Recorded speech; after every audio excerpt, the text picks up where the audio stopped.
ഇണചേരുന്നതിൻ്റെ ലക്ഷ്യമായി പരിശുദ്ധ ഇസ്ലാം ചില കാര്യങ്ങൾ, പല ലക്ഷ്യങ്ങളും പറയുന്നുണ്ട്. അതിൽ പ്രധാനമായിട്ട് പറയുന്ന ഒന്നാണ് സന്താന ഉൽപാദനം എന്നുള്ളത്. നല്ല മക്കളുണ്ടാവുക, ഒരു കുടുംബത്തിൽ നല്ല മക്കളുണ്ടാവുക, ആ മക്കളാണ് പിന്നെ സമൂഹത്തിലേക്ക് വ്യാപിക്കുക. നല്ല സമൂഹം ഉണ്ടാകൽ അങ്ങനെയാണ്, നല്ല കുടുംബം ഉണ്ടാകുക, നല്ല സമുദായം, നല്ല സമൂഹം.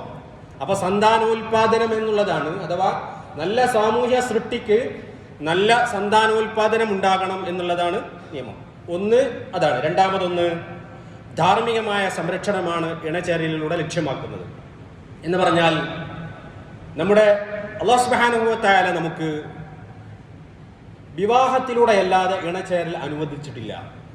മറ്റെല്ലാം ഹറാമാണ്. മറ്റുള്ള തരത്തിലുള്ള ഇണചേരലിനെ സംബന്ധിച്ച് വ്യഭിചാരം എന്നാണ്, സിന എന്നാണ്. അതാണെങ്കിലോ വൻ പാപമാണ്, കുറ്റമാണ്. അതിലേക്ക് നിങ്ങൾ അടുത്തു പോകരുത്. അത് നിങ്ങളുടെ ഭൗതികമായ നാശത്തിനും പരലോകത്തിന്റെ നാശത്തിനും ഇടയാകുമെന്ന് അല്ലാഹു സുബ്ഹാനഹു വ തആല വളരെ കൃത്യമായി പരിശുദ്ധ ഖുർആനിൽ നമ്മെ ബോധ്യപ്പെടുത്തിയിട്ടുണ്ട്. അതുകൊണ്ട് തന്നെ വിവാഹമെന്ന വ്യവസ്ഥയിലൂടെ നാം ഇണചേരുമ്പോൾ നമ്മുടെ ധാർമ്മികമായ ജീവിതം, അതിൻ്റെ സംരക്ഷണം നമുക്ക് ലഭ്യമാകുന്നു. അവിടെ ഇണകൾക്ക് വലിയൊരു ബാധ്യതയുണ്ട്. ഇണകളുടെ ബാധ്യത എന്തെന്ന് വെച്ച് കഴിഞ്ഞാൽ, ഒരിക്കലും തൻ്റെ ഇണ അല്ലെങ്കിൽ തുണ ഹറാമിലേക്ക് പോവാതെ അവരെ സംരക്ഷിക്കേണ്ട ബാധ്യത ഇണതുണകൾക്കാണ്. ഒരു പുരുഷൻ തൻ്റെ ഭാര്യ ഹറാമിലേക്ക് പോകാൻ സാധ്യമാകാത്ത വിധം തൻ്റെ ഭാര്യയെ സംതൃപ്തിപ്പെടുത്തേണ്ടത്, ലൈംഗികമായി സംതൃപ്തിപ്പെടുത്തേണ്ടത് ഒരു ഭർത്താവിൻ്റെ ബാധ്യതയാണ്. ഒരു ഭർത്താവ് ഒരു നിലക്കും നിഷിദ്ധമായ മാർഗത്തെക്കുറിച്ച് ചിന്തിക്കാത്ത വിധം സമ്പൂർണമായ സംതൃപ്തി അവന് പ്രദാനിക്കേണ്ടത് ഒരു ഭാര്യയുടെ ധാർമ്മികമായ ബാധ്യതയാണ്. കിടപ്പറ നന്നായാൽ കുടുംബം നന്നാവും എന്നുള്ളത് നമ്മൾ മനസ്സിലാക്കണം. കിടപ്പറ നന്നായി കഴിഞ്ഞാൽ സമൂഹം നന്നാവും എന്നുള്ളത് നമ്മൾ മനസ്സിലാക്കണം. കിടപ്പറയിലെ അസംതൃപ്തികൾ ഹറാമിലേക്ക്, നിഷിദ്ധമായ മാർഗത്തിലേക്ക് സ്ത്രീ പുരുഷന്മാരെ വഴിതെറ്റിക്കാതിരിക്കാൻ അതിനുവേണ്ടിയാണ് ഏറ്റവും നല്ല സന്തുഷ്ടകരമായ സംതൃപ്തികരമായ ദാമ്പത്യ ജീവിതം നയിക്കണം വിവാഹമെന്ന വ്യവസ്ഥയിലൂടെ എന്ന് പരിശുദ്ധ ഇസ്ലാം പ്രവാചക തിരുമേനി സല്ലല്ലാഹു അലൈഹി വസല്ലം നമ്മെ പഠിപ്പിച്ചിട്ടുണ്ട്.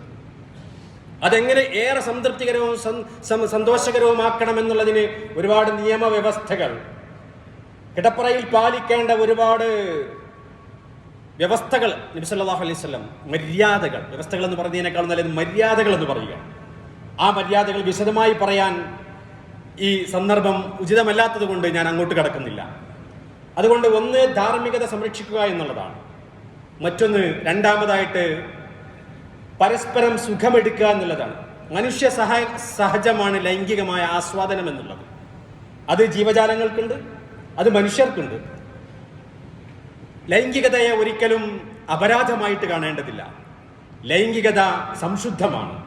പക്ഷേ അത് വിവാഹമെന്ന വ്യവസ്ഥയിലൂടെ ആയിരിക്കണം എന്ന് മാത്രമാണ്.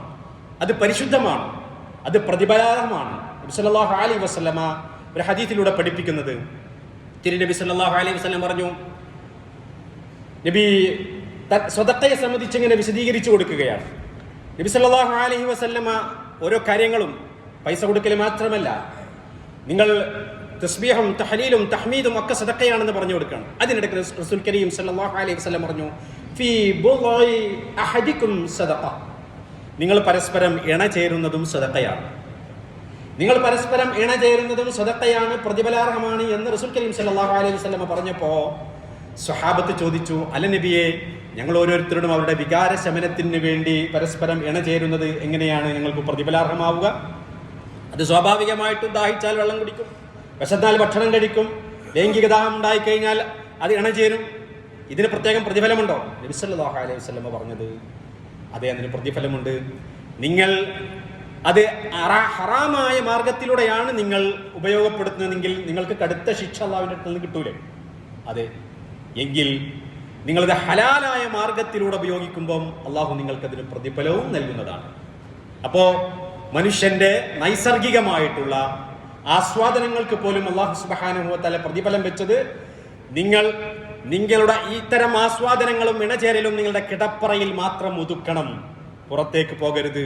അത് ഹറാമാണ്, അതിന് അല്ലാഹുവിങ്കിൽ നിന്ന് വലിയ പ്രതിഫലമുണ്ട്. അതൊരു ഇബാദത്ത് പോലെ കണ്ടിട്ട് അള്ളാഹുവിൻ്റെ നിർദ്ദേശങ്ങളെ സൂക്ഷ്മമായി നിങ്ങൾ പാലിച്ചു കഴിഞ്ഞാൽ നിങ്ങൾക്ക് നാളെ സ്വതക്കയുടെ പ്രതിഫലമായിട്ട് അത് ലഭിക്കുന്നതാണ്. മറ്റൊരു ലക്ഷ്യം ആരോഗ്യ പരിപാലനമാണ്. ആരോഗ്യ പരിപാലനം എന്നുള്ളത് അല്ലെങ്കിൽ ആരോഗ്യ സംരക്ഷണം എന്നുള്ളതാണ്. ആരോഗ്യ സംരക്ഷണം എന്ന് പറഞ്ഞാൽ നമുക്ക് അറിയാം, മെഡിക്കൽ സയൻസ് പറയുന്നത് പരസ്പരമുള്ള ഇണചേരുന്നതിലൂടെ ശാരീരികവും മാനസികവുമായിട്ടുള്ള ആരോഗ്യം സംരക്ഷിക്കാൻ കഴിയുമെന്നുള്ളതാണ്. അത് മനുഷ്യ ശരീരത്തിൽ ഏറ്റവും കൂടുതൽ സന്തോഷത്തിന്റെ ഹോർമോണുകൾ ഉൽപ്പാദിപ്പിക്കപ്പെടുന്നത് ഇണചേരുന്ന സന്ദർഭത്തിലും ആ സന്ദർഭത്തിലുണ്ടാകുന്ന ആനന്ദത്തിലൂടെയുമാണെന്ന് സയൻസ് പറയുന്നുണ്ട്. അപ്പോൾ ദീർഘിപ്പിക്കുന്നില്ല, നമ്മുടെ ആരോഗ്യ സംരക്ഷണത്തിൽ എല്ലാ നിലക്കും ഒരു മനുഷ്യന്റെ ഭൗതികവും ആത്മീയവുമായ വളർച്ചക്കും അവന്റെ വികസനത്തിനും ഇണചേരൽ അനിവാര്യമാണ് എന്ന് പരിശുദ്ധ ഖുർആൻ നമ്മെ പഠിപ്പിക്കുന്നു. അതിൽ ഏറ്റവും പ്രധാനപ്പെട്ട ലക്ഷ്യം സന്താന പരിപാലനം തന്നെയാണ്, വംശവർദ്ധനവ് തന്നെയാണ്. മറ്റുള്ള ഞാൻ പറഞ്ഞ 4 ലക്ഷ്യങ്ങളിൽ 3 വ്യക്തിപരമാണ്, അവനവന്റെ വ്യക്തിയിലേക്ക് കുടുംബത്തിലേക്ക് ഒതുങ്ങും. എന്നാൽ സന്താന പരിപാലനം എന്നുള്ളത് നല്ല സന്താനങ്ങളും നല്ല വ്യക്തികൾ ഉണ്ടാകുമ്പോൾ അത് സമൂഹത്തിന് മുഴുവൻ ഗുണം ചെയ്യും. അപ്പൊ അത് സാമൂഹികമാണ്, സാമുദായികമാണ്. നബി സല്ലല്ലാഹു അലൈഹി വസല്ലമ സന്താനങ്ങൾ കൂടുതൽ നിങ്ങൾ ഉണ്ടാക്കണം എന്ന് പറയുന്ന ഹദീസ് നമുക്ക് കാണാൻ പറ്റുന്നതാണ്. തസവ്വജു അൽ വജൂദ് അൽ വലൂദ്, നിങ്ങൾ നല്ല സ്നേഹമുള്ള സ്ത്രീകളെ വിവാഹം കഴിക്കുക. അൽ വലൂദ്, നന്നായിട്ട് പ്രസവിക്കുന്നവരെയും നിങ്ങൾ വിവാഹം കഴിക്കുക എന്നുള്ളതാണ്. അൽ വലൂദ്, നന്നായിട്ട് പ്രസവിക്കുന്നവർ. അത് വളരെ അടിവരയിട്ടുകൊണ്ട് നമ്മൾ മനസ്സിലാക്കേണ്ട ഒരു സംഗതിയാണ്. നബി സല്ലല്ലാഹു അലൈഹി വസല്ലമ ജനനം നടക്കണം സമൂഹത്തിൽ എന്നാണ്, സന്താനങ്ങൾ ധാരാളമായിട്ട് ഉണ്ടാവണം എന്നുള്ളതാണ് നബി സല്ലല്ലാഹു അലൈഹി വസല്ലമയുടെ അധ്യാപനം. തിരുനബി സല്ലല്ലാഹു അലൈഹി വസല്ലമ അതിന് ഒരു കാരണം കൂടി പറഞ്ഞു. ഫഇന്നി മുകാതിറും ബിക്കും അൽ ഉമം, ഞാൻ നിങ്ങളുടെ കാര്യത്തിൽ പെരുമ നടിക്കണം എനിക്ക് നാളെ അന്ത്യനാളിൽ. നിങ്ങൾ ധാരാളം ആളുകൾ, എൻ്റെ സമുദായം വലിയ സമുദായമാണ് എന്നെനിക്ക് പെരുമ നടിക്കണം മറ്റുള്ള സമുദായങ്ങൾക്കിടയിൽ. അതുകൊണ്ട് ഉമ്മത്ത് ധാരാളമായിട്ട് സന്താനോൽപാദനം നടത്തണം എന്നാണ് റസൂൽ കരീം സല്ലല്ലാഹു അലൈഹി വസല്ലമയുടെ നിർദ്ദേശം. പ്രിയമുള്ളവരെ, ഏതൊരു നാട്ടിൻ്റെയും ഏറ്റവും വലിയ സമ്പത്ത് എന്നുള്ളത് മനുഷ്യ വിഭവമാണ്. മനുഷ്യരുണ്ടാവണം, എന്നാലേ ബാക്കിയൊക്കെ ഉണ്ടാവുള്ളൂ. മനുഷ്യരുണ്ടാവണം. ഇപ്പോ മനുഷ്യ വിഭവം കുറഞ്ഞു വരുമ്പോഴാണ് ചൈനയെപ്പോലുള്ള രാജ്യങ്ങൾ സന്താന നിയന്ത്രണ നിയമങ്ങൾ എല്ലാം ഒഴിവാക്കിയിട്ട് ഇനി മുതൽ സന്താന നിയന്ത്രണം വേണ്ട, മാത്രമല്ല സന്താന നിയന്ത്രണം കുറ്റകരമാണ് എന്ന രീതിയിലും സന്താനങ്ങളെ കൂടുതൽ ഉൽപ്പാദിപ്പിക്കുന്നതിന് പ്രോത്സാഹനം നൽകുന്ന അർത്ഥത്തിലുമുള്ള നിയമങ്ങൾ കൊണ്ടുവരികയാണ്. ഇപ്പൊ നമ്മുടെ കേരളത്തിന്റെ ആരോഗ്യ മേഖലയിൽ പ്രവർത്തിക്കുന്നവർ വരെ പുതിയ കണക്കുകൾ വെച്ചുകൊണ്ട് വളരെ ഭയാനകമായ ഒരു സാഹചര്യത്തിലേക്കാണ് കേരളം പോകുന്നത് എന്ന് പറയുന്നുണ്ട്. അതിന് ചെറിയൊരു കണക്ക് കഴിഞ്ഞ 18-ാം തീയതി ശനിയാഴ്ച പത്രത്തിൽ വന്നിരുന്നു. 2022-23 കാലഘട്ടങ്ങളിൽ സാമ്പത്തിക വർഷത്തിൽ ജനന നിരക്ക് രേഖപ്പെടുത്തിയത് 2,82,906 രേഖപ്പെടുത്തപ്പെട്ട രജിസ്റ്റർ ചെയ്യപ്പെട്ട കണക്ക് പ്രകാരം ഇത്രയും മക്കൾ ജനിച്ചു നമ്മുടെ കേരളക്കരയിൽ. എന്നുള്ളത് 2023-24 എത്തിയപ്പോൾ 2,51,505 കുറഞ്ഞു. ഒരു വർഷം കൊണ്ട് 31,401 കുട്ടികളുടെ എണ്ണം കുറഞ്ഞു. അത് 2024-25 ആയപ്പോഴേക്കോ 2,13,230 കുറഞ്ഞു. ആ വർഷം 38,275 മക്കളുടെ കുറവ്. ടോട്ടൽ 2 വർഷത്തെ കുറവ് 69,676. 70,000-ഓളം കുട്ടികൾ 2 വർഷം കൊണ്ട് ഉൽപാദനം കുറഞ്ഞു എന്നുള്ളതാണ്. ലോകത്ത് ജനസംഖ്യ ഇടിയുന്നു. കേരളത്തിൽ ജനസംഖ്യ ഇടിയാൻ പോകുന്നു. മനുഷ്യ വിഭവങ്ങളുടെ കമ്മി അത് മനുഷ്യർ അനുഭവിക്കുന്ന ഏറ്റവും വലിയ പ്രത്യാഘാതമായിരിക്കും. നേരത്തെ നമ്മൾ പറഞ്ഞിരുന്നത് എന്താ അറിയോ? ദാരിദ്ര്യത്തിന് കാരണമാകുന്നത് ആളുകളുടെ വർധനവാണ് എന്നാണ്. പക്ഷെ അത് ഇപ്പോൾ തിരുത്തിയിരിക്കുകയാണ്. അത് സ്വാഭാവികമായി നമുക്ക് തന്നെ ചിന്തിച്ചാൽ കിട്ടും. 1930-കളിൽ ലോക ജനസംഖ്യ 200 കോടിയായിരുന്നു. ഇന്ന് ജനസംഖ്യ എത്തി നിൽക്കുന്നത് 700 കോടിയാണ്. അന്നാണോ പട്ടിണി കൂടുതൽ? ഇന്നാണോ പട്ടിണി കൂടുതൽ? ആളോഹരി വരുമാനം ഇന്നാണ് കൂടുതൽ.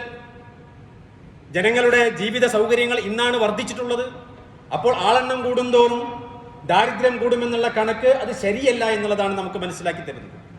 പ്രിയപ്പെട്ട സഹോദരി സഹോദരന്മാരെ, അതുകൊണ്ട് പരിശുദ്ധ പ്രവാചക തിരുമേനി സല്ലല്ലാഹു അലൈഹി വസല്ലമയുടെ നിർദ്ദേശം സത്യവിശ്വാസികൾ ഞാനിത് പറയാൻ കാരണം എന്താ പറയുക, ഇന്ന് അപകടകരമായ നിലയിൽ നമ്മുടെ സമൂഹത്തിൽ, നമ്മുടെ ഉമ്മത്തിൽ തന്നെ കുട്ടികൾ ഒന്ന് വിവാഹത്തിനോട് താല്പര്യം കുറയുന്നു, മറ്റൊന്ന് വിവാഹിതരാണെങ്കിൽ തന്നെ മക്കൾ വേണ്ട എന്നുള്ള കൺസെപ്റ്റിലേക്ക് എത്തുന്നു. ഇനി വേണമെങ്കിൽ തന്നെ ഒരു കുട്ടി മതി, മാക്സിമം ആയ 2 കുട്ടി. കഴിഞ്ഞ ജനറേഷനും ഈ ജനറേഷനും തമ്മിൽ വലിയ വ്യത്യാസം ഉണ്ടായിട്ടുണ്ട്. ഇപ്പൊ നമുക്കിടയിൽ തന്നെ നമ്മുടെ ജനറേഷൻ നോക്കാം, നമ്മുടെ എത്ര മക്കളുണ്ട്, എന്നാൽ നമ്മുടെ വല്യപ്പമാർക്ക് എത്ര മക്കളുണ്ടായിരുന്നു? അവർ 10, 12, 13, 15 ഒക്കെ ഉണ്ടായിരുന്നു. UC കോളേജിൽ എൻ്റെ അമ്മായി ഉണ്ട്. അമ്മായിക്ക് 13 മക്കളാണ്. അമ്മായി തന്നെ മാമക്ക് 13 മക്കളാന്ന് പറയാത്ത എന്തുകൊണ്ടാണെന്നറിയോ? മാമക്ക് ഞാൻ 13 മക്കളുണ്ടാവാൻ 2 ഭാര്യമാരിലൂടെ ഉണ്ടാവാം. ഇല്ല, ഞാനത് പറയുന്നത് സഹോദരിമാർ, നമ്മുടെ പൂർവികരമായ ഉമ്മമാർ, അവർ 13, 15, 14 പ്രസവിക്കുവാനുള്ള സന്നദ്ധതയുള്ളവരായിരുന്നു. ഏറ്റവും വലുത് സന്നദ്ധതയാണ്, അതാണ് വലൂത്. ഇന്ന് സന്നദ്ധതയില്ല, അതിനുള്ള തയ്യാറല്ല. മക്കൾ വേണ്ട. ജീവിതത്തിലെ ഏറ്റവും വലിയ സമ്പത്ത് മക്കളാണ്. മറ്റെന്തിനെങ്കിലും വേണ്ടി, നിങ്ങളുടെ സൗകര്യത്തിന് വേണ്ടിയോ നമ്മുടെ സൗകര്യത്തിന് വേണ്ടി, അല്ലെങ്കിൽ നമ്മൾ ദാരിദ്ര്യം ഭയന്നിട്ടോ മക്കൾ വേണ്ട എന്ന് തീരുമാനിക്കുന്നുവെങ്കിൽ അത് ഏറ്റവും വലിയ അബദ്ധം നിറഞ്ഞ ജീവിതത്തിലെ, കുടുംബ ജീവിതത്തിലെ തീരുമാനമായിരിക്കും. മറ്റെന്തെങ്കിലും ശാരീരികമായ കാരണങ്ങൾ കൊണ്ട് ഡോക്ടർമാരൊക്കെ പറഞ്ഞിട്ട് സന്താന നിയന്ത്രണത്തിന് ഏർപ്പെടുത്തുക എന്നുള്ളത് വേറെ കാര്യം. അതല്ലാതെ ദാരിദ്ര്യത്തെ ഭയന്നിട്ട്, അല്ലെങ്കിൽ നമ്മുടെ സൗകര്യം നമുക്ക് ജോലിക്ക് പോകണം. പ്രിയപ്പെട്ട സഹോദരിമാരെ പ്രത്യേകം മനസ്സിലാക്കണം, എൻ്റെ സൗകര്യത്തിനോ എൻ്റെ ജോലി ആവശ്യാർത്ഥമോ ഞാൻ സന്താനം വേണ്ട എന്ന് വെച്ചു കഴിഞ്ഞാൽ അത് ജീവിതത്തിലെടുക്കുന്ന തൻ്റെ കുടുംബത്തോടും താനെന്ന വ്യക്തിയോടും മാത്രമല്ല, ഈ ഉമ്മത്തിനോടും സമൂഹത്തിനോടും എടുക്കുന്ന കടുത്ത അപരാധമായിരിക്കും. നമ്മളൊക്കെ വലിയ കുടുംബത്തിന്റെ പേരിൽ മഹിമ നടിക്കണം എന്തുകൊണ്ടാ? അന്ന് കുറെ മക്കളുണ്ടായതുകൊണ്ടാണ്. അല്ലെങ്കിൽ നമ്മുടെയൊക്കെ കുടുംബങ്ങളും തറവാടുകളൊക്കെ ചെറുതായി മാറും, ഭൗതികമായ അർത്ഥത്തിലും അല്ലാത്ത അർത്ഥത്തിലും. ഈ മക്കൾ നമുക്ക് എണ്ണത്തിൽ കൂടുതലുണ്ടെങ്കിലാണ് നാളെ ആഖിറത്തിലേക്ക് ഉപകാരപ്പെടുക. അവരാണ് നമുക്ക് വേണ്ടി ദുആ ചെയ്യുക. അള്ളാഹുവിന്റെ മുന്നിൽ ദുആ ചെയ്യാൻ ഒരാൾ ദ്വാരുന്നതിനേക്കാളും കൂടുതൽ 2 ആൾ ദ്വാരുന്നാ കിട്ടും. മരിച്ചുപോയി വേറെ ആരും ഉണ്ടാവില്ല, മക്കളെ ഉണ്ടാവുള്ളൂ. ആ മക്കളുള്ള സമയത്ത് നല്ല മക്കളെ നമുക്ക് വേണ്ടി ദ്വാരക്കും. ആ ദ്വാരത നമുക്കത് ഉപകാരപ്പെടും. മരിച്ചു കഴിഞ്ഞാൽ എല്ലാ അമലുകളും മുറിഞ്ഞു പോകും. ഒരാൾ മരിക്കുന്നത് കൂടി അവന്റെ എല്ലാ അമലുകളും മുറിഞ്ഞു പോകും. ഇല്ലാമിൻ 3 കാര്യങ്ങൾ ഒഴികെ. എന്താവുന്ന? സദഖത്തിൻ ജാരിയ, ജാരിയായ സദഖ, ഔ ഇൽമി യുൻതഫഉ ബിഹി, ഉപകാരപ്രദമായ വിജ്ഞാനം, ഔ വലദിൻ സ്വാലിഹിൻ യദ്ഉ ലഹു, തന്റെ ഉപ്പ മരിച്ചു ഖബറിൽ കിടക്കുമ്പോ, തന്റെ ഉമ്മ മരിച്ച് ഖബറിൽ കിടക്കുമ്പോ ആത്മാർത്ഥമായിട്ട് അവിടെ വന്നുകൊണ്ട് കണ്ണിനീരൊലിപ്പിച്ചുകൊണ്ട് ഉമ്മാക്ക് വേണ്ടി, എന്റെ ഉമ്മാക്ക് നീ പുറത്തു കൊടുക്കണേ എന്ന് കരയുന്ന കുഞ്ഞുമോനുണ്ടല്ലോ, എന്ന് കരയുന്ന മക്കളുണ്ടല്ലോ, ആ മക്കളാണ് ജീവിതത്തിലെ ഏറ്റവും വലിയ സൗഭാഗ്യം. മരിച്ചാലും മരിക്കാത്ത സ്വാലിഹായ അമലാണത്. അപ്പൊ അത് ഒന്നിൽ കൂടുതലും എത്ര ഉണ്ടാവുന്നോ അത്രയും നല്ലതല്ലേ സ്വാലിഹായ മക്കൾ ഉണ്ടാകാൻ എന്നുള്ളത്. മക്കൾ ഉണ്ടാകുമ്പോൾ എപ്പോഴും സ്വാലിഹ്യങ്ങളാവണം കേട്ടോ. സ്വാലിഹ്യങ്ങളാണ്. അല്ലാഹു സുബ്ഹാനഹു വ തആല നമ്മുടെ മക്കളൊക്കെ സ്വാലിഹ്യങ്ങളാക്കുമാറാവട്ടെ. സ്വാലിഹ് അല്ലെങ്കിൽ നമ്മൾ കഴിഞ്ഞ ദിവസം ഒരു വാർത്ത കേട്ടു, വേദനിപ്പിക്കുന്ന, മനസ്സിനെ വല്ലാതെ വിഷമിപ്പിച്ച ഒരു വാർത്തയാണ്. കണ്ണീരൊലിപ്പിക്കാത്തവരാരുണ്ട് ആ വാർത്ത കേട്ടിട്ട്? ക്യാൻസർ ബാധിതയായ ഉമ്മ, ആ ഉമ്മയുടെ ഏക മകൻ, ഉമ്മ ഓപ്പറേഷൻ കഴിഞ്ഞ് ശസ്ത്രക്രിയ കഴിഞ്ഞ് വിശ്രമിക്കുന്ന സമയത്ത് അടുത്ത വീട്ടിൽ പോയിട്ട് മകൻ വെട്ടുകത്തി എടുത്തു കൊണ്ടുവന്നുകൊണ്ട് ആ ഉമ്മാന്റെ അമ്മിഞ്ഞപ്പാൽ കൊടുന്ന മാറിടത്തിലേക്ക് ആഞ്ഞു വെട്ടുകയാണ്. ഇന്നാലില്ല, എങ്ങനെയാണ് അവനങ്ങനെ ആ കയ്യറപ്പോട് കൂടി അങ്ങനെ ചെയ്യാൻ കഴിഞ്ഞത്? അത് കഴിഞ്ഞതിന് ശേഷം ഒരു മനസ്താപവും ഇല്ലാതെ അവൻ പറഞ്ഞെന്താ അറിയോ? ജന്മം നൽകിയതിനുള്ള പ്രതികാരമാണ് എന്നാണ്. അങ്ങനെയുള്ള മക്കളിൽ നിന്ന് അല്ലാഹു നമ്മെ കാത്തുരക്ഷിക്കുമാറാവട്ടെ.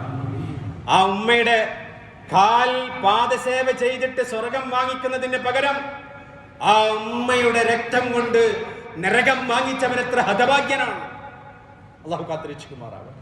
അപ്പൊ സ്വാലിഹീങ്ങളായ മക്കൾ വേണം. ആ സ്വാലിഹീങ്ങളായ മക്കൾ ഉണ്ടാകണമെങ്കിൽ മാതാപിതാക്കളിൽ നല്ല ശ്രദ്ധ വേണം. നല്ല ശ്രദ്ധ വേണം. ഒന്ന്, ഇണ ചേരുമ്പോൾ തന്നെ നല്ല നിയ്യത്ത് വേണം, അങ്ങനെ തന്നെ ചിന്തിക്കണം.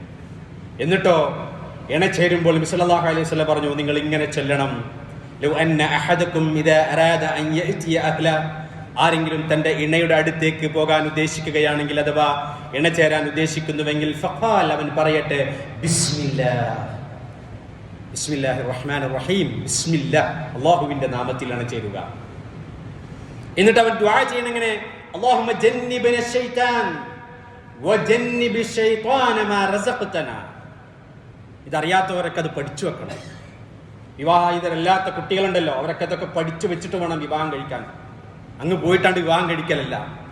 വലിയ ലക്ഷ്യമുണ്ട്, വലിയ ഉത്തരവാദിത്തം ഏറ്റെടുക്കാൻ പോവാണ് നിങ്ങൾ. ഉണ്ടാകുന്ന തലമുറ നന്നാവണം. അള്ളാഹുവിനോട് ദുആ ചെയ്യണം, അല്ലാഹുവേ അല്ലാഹുമ്മ ജന്നിബ്ന ശൈത്താൻ, പടച്ചവനെ ഞങ്ങൾ ഇണചേരാൻ പോവുകയാണ്, പിശാചിനെ ഞങ്ങളിൽ നിന്ന് നീ അകറ്റണമേ. ബിസ്മില്ല പറഞ്ഞു കഴിഞ്ഞാൽ തന്നെ പിശാചിനെ പിന്നെ നമ്മുടെ ഔറത്തുകൾ കാണാൻ കഴിയില്ല. ആ പിശാചിനെ അങ്ങോട്ട് അകറ്റണമേ ഞങ്ങളിൽ നിന്ന് മാത്രമല്ല, ഞങ്ങൾക്ക് നൽകുന്ന സന്താനത്തിൽ നിന്നും നീ പിശാചിനെ അകറ്റണമേ എന്ന് ദുആ ചെയ്താൽ അവർക്കിടയിൽ ആ ഇണചേരലിലൂടെ അല്ലാഹു സുബ്ഹാനഹു വ തആല ഒരു സന്താനത്തിന് നൽകാൻ തീരുമാനിച്ചിട്ടുണ്ടെങ്കിൽ ലം യദുർറുഹു ശൈത്വാനുൻ അബദ, ഒരിക്കലും പിശാച് അവനെ ബുദ്ധിമുട്ടിക്കുകയില്ല ആ സന്താനത്തിനെയും.